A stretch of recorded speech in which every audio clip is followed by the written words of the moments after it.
नमस्कार दोस्तों, युवा शॉर्ट हैंड में आप सभी का स्वागत है। डिक्टेशन 5 सेकंड बाद स्टार्ट होगी। सो बी रेडी, स्टार्ट।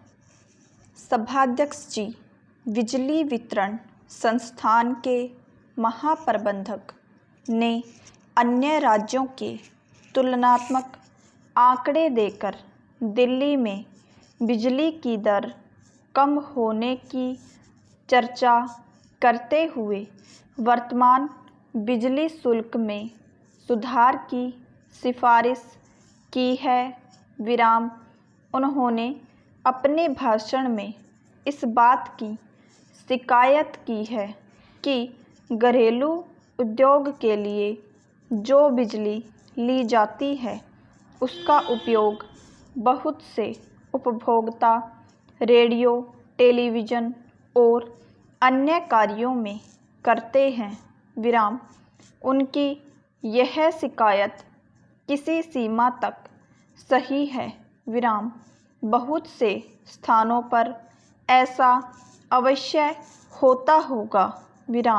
यदि 1 पैसा शुल्क बढ़ाने की मांग का समर्थन भी नागरिक करें तो कम से कम जो गर्मियों के दिनों में बिजली आँख मिचौनी का खेल खेलती है उसे बंद करने का भी तो प्रबंध होना चाहिए। नागरिक केवल अफसरों की सुख सुविधा के लिए शुल्क बढ़ाकर दें, यह कोई उचित बात नहीं लगती।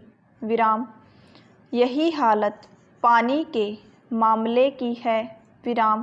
अनेक बस्तियों में अभी तक पानी नहीं है। ऐसी हालत में लोगों पर जल में वर्तमान शुल्क वृद्धि उचित नहीं लगती।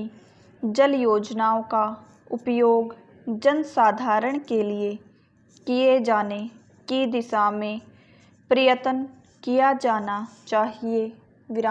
पहला 45 दिन तक चलने वाली सफाई कर्मचारियों की हड़ताल समाप्त होने पर एक विशेष संकट सफाई कर्मचारियों और नगर निगमों के सामने उत्पन्न हो गया है।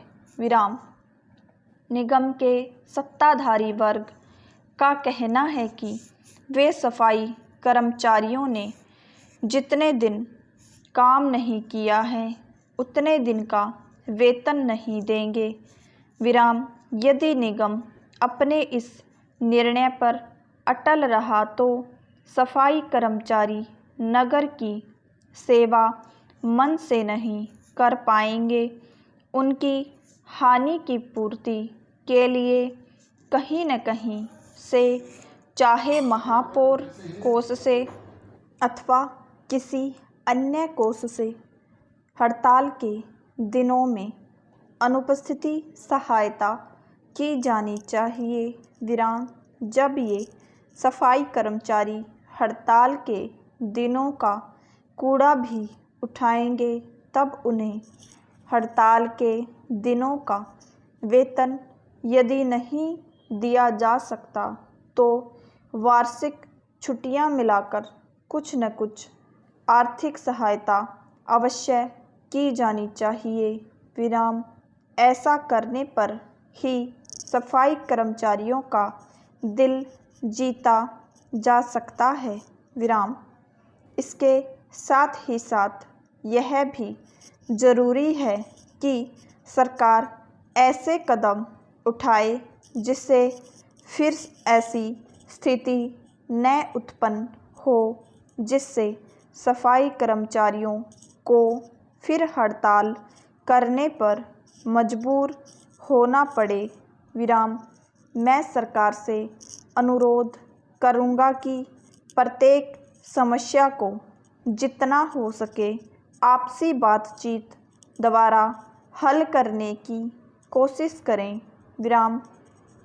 इसके लिए यह ज़रूरी है कि अपने कर्मचारियों की प्रत्येक समस्या पर सहानुभूतिपूर्वक विचार करें और अगर उनकी मांगें न्यायोचित हैं तो उन्हें स्वीकार करने में विलंब न हो।